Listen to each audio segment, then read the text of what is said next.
नमस्कार दोस्तों, स्वागत है आप लोग को हमारे चैनल में। दोस्तों, जो आप लोगों ने वीडियो का एक छोटा सा क्लिप देखा कि कैसे काजल राघवानी खेसारी लाल यादव की बयान को लेकर क्या क्या बताई, तो आज मैं आप लोग को बहुत कुछ आगे वीडियो में बताने वाला हूं कि खेसारी लाल यादव और काजल राघवानी की जोड़ी कैसे टूटी और क्यों। पहले तो इन लोगों की जोड़ी काफ़ी बनती थी और इन लोगों की जोड़ी लोगों में काफ़ी पसंद आती थी। तो आज मैं आप लोगों को वीडियो में इन लोगों की सारी चीज़ और सारे बातें बताने वाला हूं, तो वीडियो के अंत तक देखना ना भूलिएगा।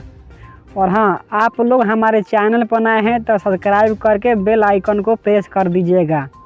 और हाँ, ये भी आप लोग को बताने वाला हूँ कि अरविंद कला कल्लू की शादी का कोई मीडिया रिपोर्ट प्लेटफॉर्म पर नहीं जानकारी दी गई थी और अचानक अरविंद कला कल्लू चुपके शादी भी कर लिए।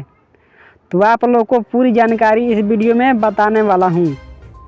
तो खेसारी लाल यादव और काजल राघवानी का एक अंतिम मूवी आने वाला था, जिस मूवी का नाम है लिट्टी चोखा। इस मूवी का पोस्टर और ट्रेलर लॉन्च होने के बाद खेसारी लाल यादव और काजल राघवानी का एक साथ होना था, तो जिसके बाद खबर निकल कर आया कि खेसारी लाल यादव और काजल राघवानी एक साथ अब कभी नहीं दिखेंगे। और एक वीडियो में काजल राघवानी खुद लाइव आकर बता रही है कि नफरत तो उसे मुझसे ही हो रही है, क्योंकि ये जिस तरह से हर जगह पर बोल रहे हैं कि मैंने उनको धोखा दिया है। तो खेसारी लाल भी उधर से एक वीडियो में लाइव आकर बता रहे हैं कि सुशांत सिंह राजपूत दूसरा बनाने जा रहे हैं भोजपुरी इंडस्ट्री को। तो फिर काजल राघवानी एक वीडियो में फिर बता रही है कि ज़्यादा आप भगवान बनने की कोशिश ना करिए, क्योंकि दो इंसान कितना भी कोशिश कर ले लेकिन भगवान बन नहीं पाता है। भगवान तो बस एक ही है, वो ऊपर वाला है।